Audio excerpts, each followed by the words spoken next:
Bir nəfər peyğəmbəri dini təhqir eləyirsə, siz necə ona özür gətirə bilirsiniz? Ona görə Şeyx Ozan yadımıza gəlirsə Fransada Peyğəmbərimizi sallallahu əleyhi və səlləmi təhqir edirlər. Bəli. Sonra bizdə Azərbaycanda jurnalistlərdən biri götürüb İsa'nı təhqir elədi. Dedi avamdır. Dedi siz bizim peyğəmbəri təhqir mən də sizin peyğəmbər. İsa da bizimdir.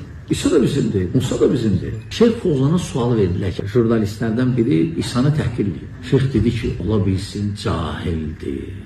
Ola bilər insan qəzəbindən nə gəldi desin. Orada salimdir, talaq da salimdir. Ola bilər insan ikra altında olsun.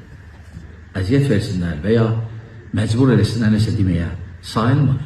Və ya o məsələ onlarda elə də pis söz deyil. Hər yenə öz yanaşması var. Aydındır, bilirsiniz, kafir məsələsi o. Məsələn, tutaq ki, Misirdə tutaq ki, hansı alim və ya Saudiyada hansı alim deyib kafirdir, o ümuməndir. Lakin biz söhbət gedir müəyyəndən. Qapını, birinci, bu məsələni alimlər müzakirə edir, bizlik deyil. Sadəcə bizim etirazımız nədədir? Bu məsələni kütləyə atmaq ortaya ki, bu məsələ belədir, kütlə də gəlib başlayacağımızı təkfir eləməyə. Kafir təkfirdən sonra qapılar açılır.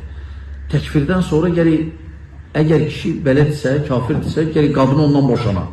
O ölsə, müsəlmanların qəbristanlığı bastırılmır. Kəfənləmə rəslən, heç yolmur. Övladlarına miras düşmür. Aydındır ya, hətta o alimlər desə ki, kim Allah'a söysə, Peyğəmbəri söysə, dini söysə, kafirdir, o ümumi sözdür. Amma məsələn, deyəndə ki, yaxşı ikra altında olub, üzürlüdür. Bəs birinci düdün belədir, o ümumən idi. Təfsilatı gedəndə aydınlaşır hər şey.